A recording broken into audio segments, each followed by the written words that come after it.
It is day 20 of a newly deployed integrated smart hospital network. Patient monitors, climate controls, and medication dispensers are operating in digital lockstep until a single unseen security flaw cascades through the network, plunging the server room into rolling blackouts. How does a system built to be autonomous and intelligent suddenly collapse in on itself? To understand the failure, we have to go back to day 1. The foundation of the Internet of Things starts with physical sensors gathering raw data from the real world. Think of a smartwatch tracking your vitals right off your skin. To send that heart rate data anywhere, we need layer 2, connectivity.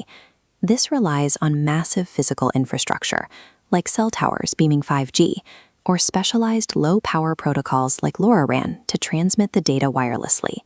Looking at this architectural stack, we see the final 2 layers: data processing and the user interface. Raw data points flow up from a sensor, travel across a network wave, hit a processor to be analyzed, and finally trigger an automated command. The real value here is that a physical event triggers a digital response without human intervention. By day 5, the system is working exactly as designed.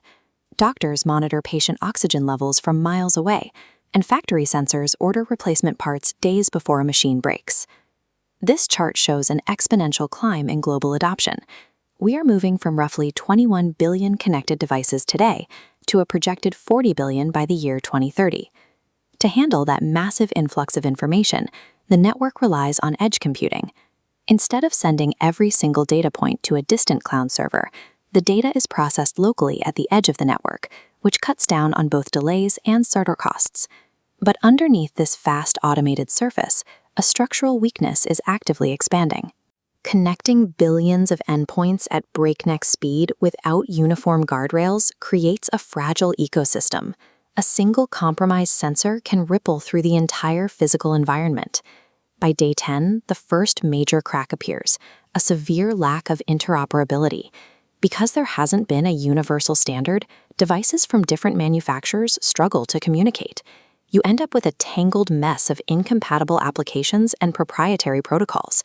This is why major tech companies are backing Matter, an open-source, IP-based standard designed to unify different brands under one local-first control system. But the problems run deeper than incompatible smart plugs. By day 15, we see massive amounts of sensitive location and behavioral data being collected, often without explicit informed user consent. When a network lacks secure, universal communication standards, it essentially functions as a sprawling surveillance trap waiting to be exploited. We arrive at day 19. Unlike a laptop or a server, these tiny embedded sensors have severe hardware constraints. They lack the memory and processing power to run traditional cybersecurity software.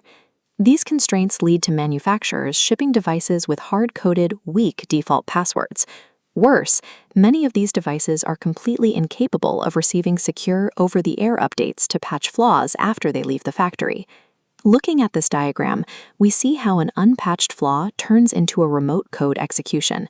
An attacker simply bypasses the main authentication gate through a backdoor pathway, gaining complete control over the hardware.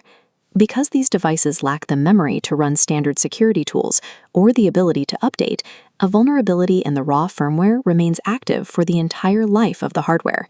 That brings us back to the flashing red lights of day 20. But in this timeline, the failure is unfolding under the strict regulatory landscape of 2026. To prevent these exact collapses, the European Union introduced the Cyber Resilience Act, legally mandating that all connected products implement security by design from the very beginning. This diagram shows the secure boot sequence. The hardware must authenticate the digital signature of the firmware before the first line of code is ever executed. If that signature fails the check, the device refuses to boot, stopping unauthorized code in its tracks. Manufacturers are also required to maintain a software bill of materials, an exact machine-readable inventory of every piece of code inside the device, so that when a vulnerability is found, it can be identified and patched within a strict 24-hour window. The stability of a $2 trillion ecosystem depends on these rigorous, invisible protocols. When standards like Matter and the Cyber Resilience Act are fully implemented, Day 20 stops being a point of failure and becomes what it was meant to be, a day of invisible, reliable automation.